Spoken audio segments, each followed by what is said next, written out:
The courtroom smelled like old wood and recycled air. I sat at the plaintiff's table, my hands resting flat on a stack of documents I'd memorized weeks ago. Project files, email chains, financial records. Everything that mattered was already in my head, but having them there, solid and real, helped me breathe steadier. Across the aisle, my wife sat with her attorney, a woman in a charcoal suit who kept whispering reassurances that weren't working. I could see in the way my wife's fingers kept twisting the wedding ring she still wore, turning it in slow circles like she was trying to wind back time itself. The afternoon light came to the blinds at an angle, cutting the room into strips of shadow and pale gold. It made everything feel staged, like we were all actors who'd forgotten this was supposed to be real. My attorney, a woman named Janet who'd gone to law school with my cousin, sat beside me making notes she didn't need to make. She was calm in the way people get when they know they've already won, but have to wait for everyone else to catch up. Then the door opened, and he walked in. Trevor Donovan, my former colleague, former friend, former anything that had ever meant trust. He wore a navy suit that fit too well for someone who'd supposedly been struggling since leaving the firm. His tie was loosened just enough to suggest casualness, confidence. The same performance he'd given in every meeting where he'd smiled at my ideas and stolen them 3 days later. The bailiff called his name, and I watched his throat work as he swallowed. Just once, but I saw it. My wife's head snapped toward him, and for half a second, something passed between them. Not love, not even solidarity, just a desperate recognition of two people who'd built a lie together and were about to watch it collapse. She looked away first, staring down at her hands like the answer might be written on her palms. The judge, a man in his 60s with reading glasses that sat crooked on his nose, shuffled papers without looking up. "Mr. Donovan," he said, his voice carrying the flat authority of someone who'd heard every excuse humanity could manufacture. "Please take the stand." Trevor walked forward, each step measured, and I noticed his right hand was trembling slightly when he placed on the Bible. The clerk recited the oath. He said, "I do," and his voice cracked on the second word, just barely, but enough that everyone heard it. The room felt smaller suddenly. The air thicker, like truth itself was taking up space it hadn't occupied before. I didn't smile. I didn't need to. I'd been waiting 8 months for this moment, and I'd learned something important during that time. Patience isn't about suppressing anger. It's about converting it into something colder, sharper, more useful. I exhaled slowly through my nose and leaned back half an inch in my chair. That's when I let myself remember exactly how it had started. The night everything I thought I knew began unraveling, thread by careful thread. It started 6 months before the courtroom, though I didn't recognize it as a beginning at the time. Late September, when the days were getting shorter and the firm was pushing hard on the Riverside Commons project, a mixed-use development that could have made my career. I'd been lead architect on the proposal, spending nights at the office refining elevation drawings and coordinating with the engineering team. Trevor had volunteered to help with the presentation materials, said he wanted to learn my process. I'd been grateful. That's the part that still stings. I'd actually thanked him. He started appearing at my desk more often, always around 7 or 8 when most people had gone home. "Just checking in," he'd say, leaning against the partition with coffee in hand, asking questions about load calculations or material specifications. Looking back, I realized he wasn't taking notes to learn. He was taking notes to replicate. But at the time, I just thought he was ambitious, maybe a little lonely. I understood lonely. Then came the small things that didn't fit. My wife, Katherine, mentioning details about the Riverside project I hadn't told her, the budget concerns, the client's preference for sustainable materials, the tension with our structural engineer. "You must have told me last week," she'd say when I looked confused, already turning back to her laptop. I'd shrug it off, figuring I'd mentioned it and forgotten. Memory gets slippery when you're working 16-hour days. Trevor's number appeared on our phone bill twice in 1 month. Captain explained it away easily. He called asking about a birthday gift idea for someone at the office, then followed up about a restaurant recommendation. Both conversations under 3 minutes. Reasonable. Forgettable. Except I kept forgetting to forget.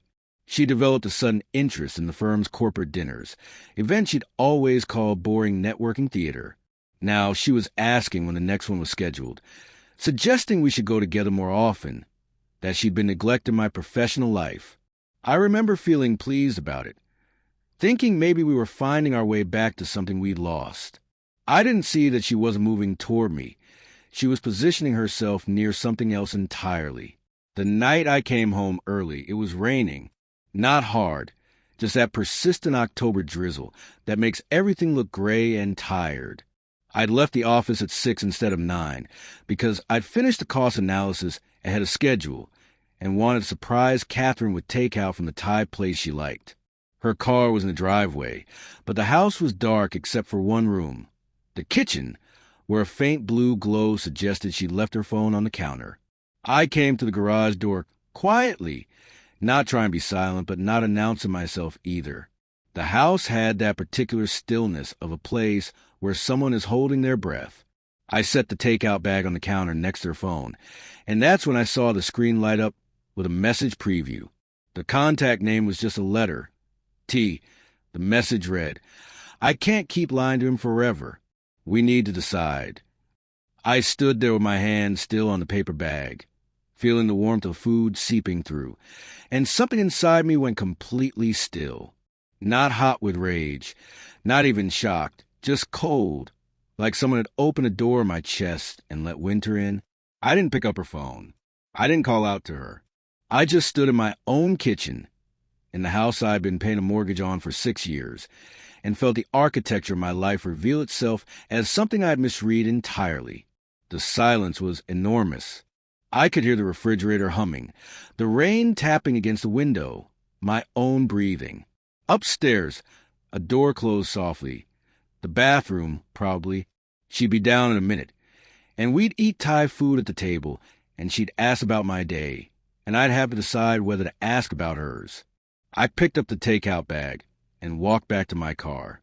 I sat in the driver's seat for 20 minutes, rain blurring the windshield, before I finally started the engine. I didn't know where I was going. I just knew I couldn't walk back into that kitchen and pretend the message didn't exist, that the last 3 months of small inconsistencies hadn't just arranged themselves into a pattern I could finally see. I drove to a hotel near the airport and paid cash for a room I barely slept in. I came back 3 days later. Not because I'd forgiven anything, but because running felt like admitting I was the one who'd done something wrong. I'd spent those 3 days in the airport hotel room, ordering room service I didn't eat, staring at my laptop screen without seeing it, and building a list of questions in my head. Simple ones. The kind that deserve simple answers. When I walked through the front door, Katherine was in the living room folding laundry. She looked up, and I watched her face cycle through surprise, relief, and then something like practiced concern. "Where have you been?" she asked, setting down a towel. "I've been calling. I was worried. I needed to think," I said. I stayed near the door, key still in my hand. "About a message I saw on your phone. From T." Her hand stopped moving, just for a second, but I caught it, that fractional pause before the performance begins. Then she laughed, light and confused, reaching for another towel. "What message?" "Nathan, what are you talking about?" "The one that said you can't keep lying to me forever." I kept my voice level, stating facts like I was reading from a contract, from someone whose contact name is just a letter T, which I'm guessing stands for Trevor. The laugh died. She set the towel down more carefully this time, buying seconds. "That's not. You're misunderstanding something. Trevor and I were discussing a surprise for you, for your birthday. That's all. My birthday is in March. It's October. We were planning ahead." She was getting irritated now, which was always her second move after deflection failed. "I can't believe you're making this into something it isn't. You've been so paranoid lately, so distant. Maybe that's the real problem here." I pulled out my phone and brought up the photo I'd found 2 nights ago, the one I discovered while lying awake at 2 in the morning, scrolling to the firm's internal newsletter archives. It showed her and Trevor leaving the Westin downtown, where the firm had hosted a conference 4 months back. They weren't touching, but they were walking close, her head tilted toward him in a way I recognized. The same angle she used to lean into me when we first started dating, like she was sharing a secret the rest of the world wasn't allowed to hear. I held the phone out. She looked at it, and the irritation collapsed into something else.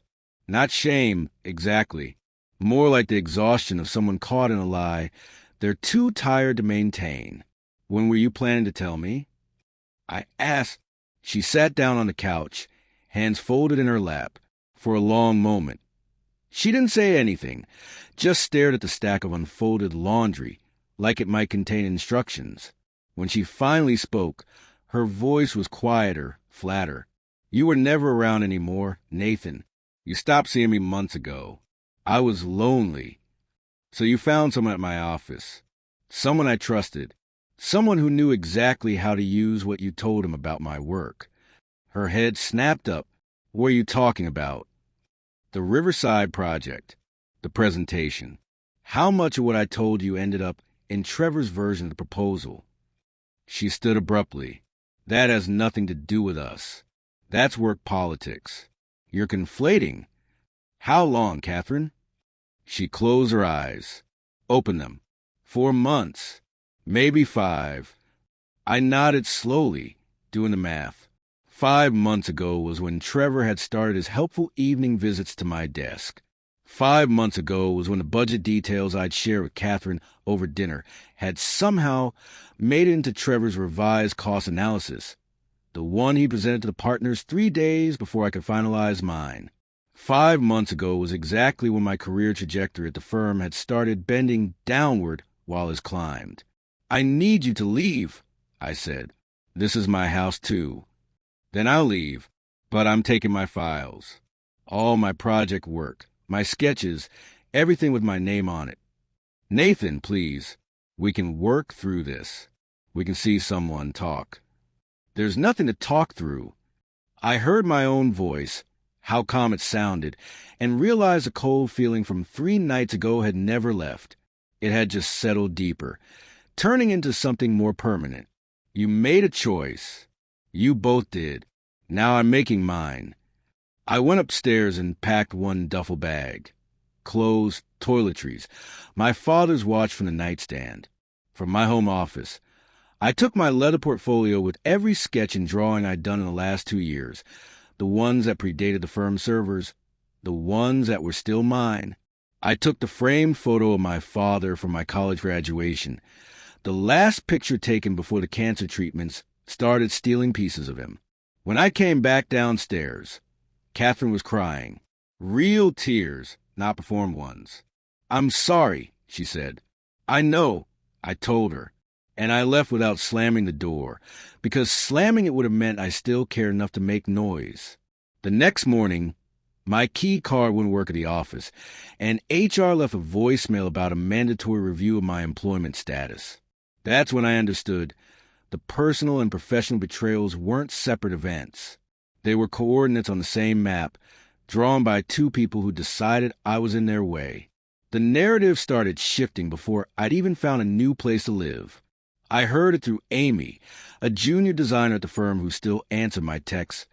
Whispers in the break room that I'd been going through something, that my work had become erratic, that I'd missed deadlines I knew I'd met.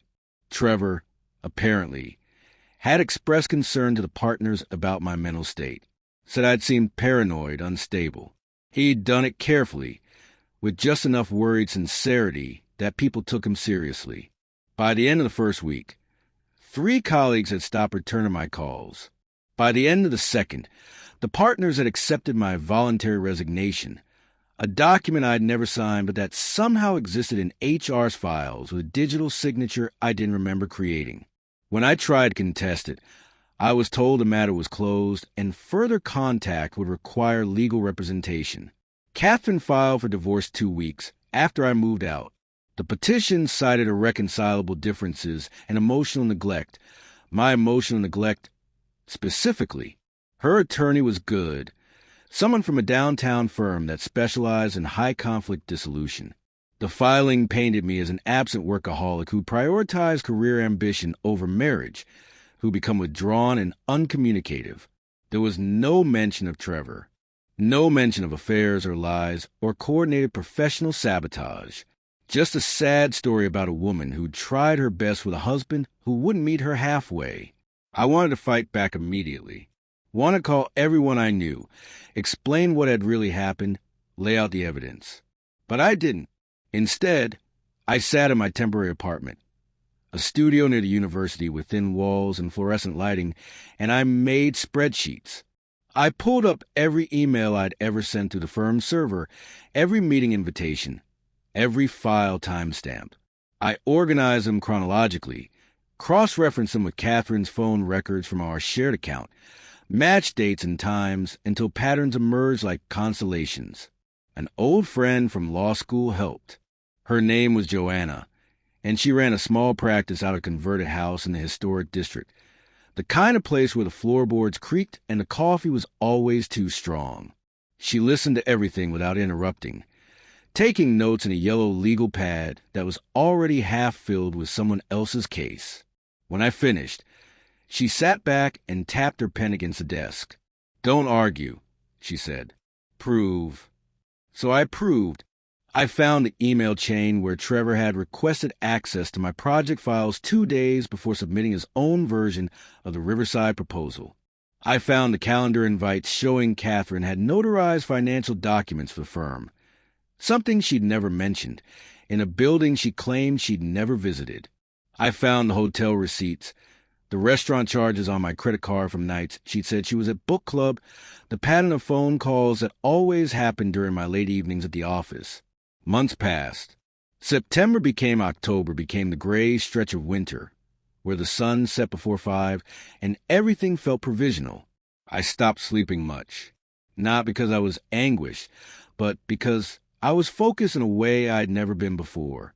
Every piece of evidence was a puzzle piece, and watching them fit together gave me something close to peace.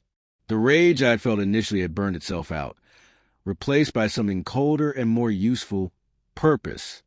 Joanna helped me file a civil suit. Fraud, intentional interference with business relationships, breach of fiduciary duty. The firm initially tried to settle quietly, offering a severance package with an NDA. I declined. Katherine's attorney pushed for a quick divorce settlement, suggesting we split assets down the middle and move on. I declined that too. "This isn't about money," Joanna told him in one conference call I listened to on speaker. "This is about accountability." What they didn't know, what Katherine and Trevor couldn't have known, was that I'd found irregularities in the Riverside project finances. Small discrepancies in the client billing, materials costs that didn't match vendor invoices, a transfer of funds from the project account to an LLC I'd never heard of. It had taken me 3 months to trace it, cross-referencing bank records Katherine had left in the home office with firm documents I'd photographed before my access was revoked. The LLC was registered to Trevor, with Katherine listed as a notary on the formation documents. They'd been skimming. Not much, maybe $30,000 over 6 months, but enough to constitute fraud. And they'd been doing it using my project codes, my client relationships, my access credentials before they locked me out. If anyone had looked closely, it would have appeared that I was the one stealing. That's when I understood the full scope of what they planned. It wasn't just an affair. It wasn't just pushing me out of promotion. They'd been building an exit strategy, a way to discredit me completely if I ever discovered the truth. Every lie they'd told, every rumor they'd spread, every document they'd falsified, it was all scaffolding for a narrative where I was unstable, unreliable, possibly criminal. But they'd made one mistake. They'd trusted that I'd react emotionally, that I'd yell and threaten and make myself look exactly as unhinged as they were claiming I was. They'd counted on me fighting the way people usually fight, loud, desperate, immediately. Instead, I'd gone quiet. I'd documented everything. And now, Sitting across from Joanna in her creaking office, while March rain drummed against the windows, I watched her lay out the evidence in neat rows across her desk. "This goes to court," she said. "They're both finished. Professionally, financially, possibly criminally." "Then let's go to court," I said. She looked at me carefully, the way you look at someone you're trying to read. "You understand this won't make you feel better. Winning doesn't undo what they did." "I know," I told her, "but losing would feel worse." Trevor's testimony started confidently enough. He sat in the witness box with his shoulders square, hands folded, giving Joanna the careful smile of someone who'd rehearsed this moment. Katherine's attorney had objected to him being called at all, arguing irrelevance, but the judge had overruled. "The plaintiff has indicated this witness has material knowledge," he'd said, barely looking up from his notes. "We'll hear it." Joanna began with soft questions. How long had Trevor worked at the firm? What was his relationship with me? Had we collaborated on projects? Trevor answered each one smoothly, painting a picture of professional colleagueship, mutual respect, the natural dynamics of a competitive workplace. He was good at this. I realized the same skill set that had made him effective in client meetings, the ability to construct reality through tone and pacing. "And did you ever socialize with a plaintiff outside of work?" Joanna asked. "Occasionally. Office events. Firm dinners. Nothing unusual." "What about with the plaintiff's wife, Katherine Ellis?" Something flickered across his face. Too quick to name. "I may have encountered her at those same events. Spouses were often invited." "Encountered," Joanna repeated, like she was tasting the word. She picked up a document from her table, walked it over to him. "This is a phone record from October through December of last year. Can you identify the number highlighted in yellow?" Trevor looked at it, and I watched his throat work. "That appears to be my cell phone. And the number it's communicating with? I'd have to check. It's Katherine Ellis's number. 47 calls over 3 months, many lasting longer than 20 minutes. Several occurring late at night." Joanna's voice stayed level, almost bored, like she was reading a grocery list. "Does that refresh your memory about the nature of your relationship with Mrs. Ellis?" Katherine's attorney stood. "Your Honor, I failed to see the relevance." "The relevance," Joanna said, turning to the judge, "is that Mr. Donovan and Mrs. Ellis coordinated not only a personal relationship, but a systematic effort to undermine my client's career and reputation. We'll establish that connection through documented evidence." The judge gestured for her to continue. Joanna pulled up the first email on the overhead projector. It was from Trevor to the firm's partners, dated October 15th, 3 days before I'd been denied the lead position on the Riverside project. The subject line read, "Concerns regarding project management." In it, Trevor expressed worry about my ability to handle the scope of the development, citing missed meetings I'd attended and deadline concerns for deliverables I'd submitted early. Each claim was specific enough to sound credible, vague enough to be hard to disprove. "Did you write this email?" Joanna asked. "Yes, but I was genuinely concerned." "And this one?" Another email appeared, this one from Trevor to Katherine, sent the same day. The subject line, "He suspects nothing." The body of the email detailed which project files Trevor had copied, which client contacts he'd established independently, and a timeline for when they should make the transition. It ended with, "Once we're clear, we can stop pretending." The courtroom went very quiet. I could hear the ventilation system humming, someone in the gallery shifting their weight. Katherine had gone pale, staring at the screen like it might change if she looked hard enough. "Mr. Donovan," Joanna said, her voice still that same flat professional tone, "can you explain what transition you were referring to?" Trevor opened his mouth, closed it. "That's taken out of context." "Let's add some context then." Joanna projected another document, bank records showing the LLC transactions I discovered, the $30,000 in materials costs that have been diverted from the Riverside project account. "This is an account registered to Donovan Design Consulting, LLC. You're listed as a sole member. The notary on the formation documents is Katherine Ellis.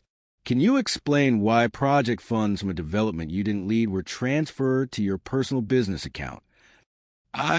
Those were legitimate consulting fees. Consulting fees for a project my client was leading? Fees that were never disclosed to the client or the firm's partners. Joanna pulled up another screen, this one showing the authorization codes used for the transfers. These transactions were processed using access credentials belonging to Nathan Ellis, my client's credentials, which he never authorized you to use. Trevor's confidence was crumbling visibly now, his hands unfolding and refolding. Katherine had access to his accounts. She said she'd gotten permission. Katherine's attorney stood again. Your Honor, my client is not on trial here.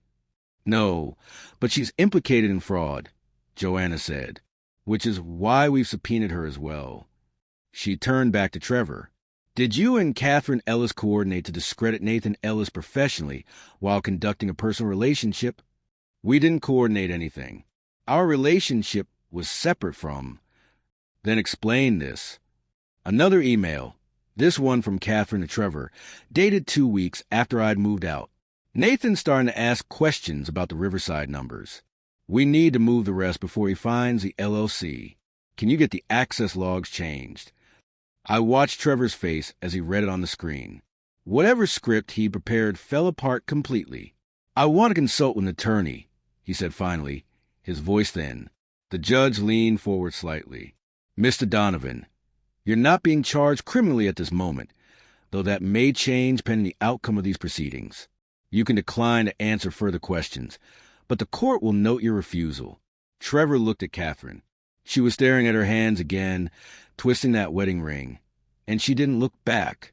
That's when I saw it. The moment they both realized they'd only ever been useful to each other as long as the lie held. Now that it was breaking, there was nothing underneath. No loyalty, no partnership. Just two people who made a series of choices that had seemed clever at the time and now looked exactly like what they were, petty, cruel, and badly planned. No further questions, Joanna said, returning to our table. She sat down beside me and wrote something on her legal pad. We've got them. The judge called for a 15-minute recess.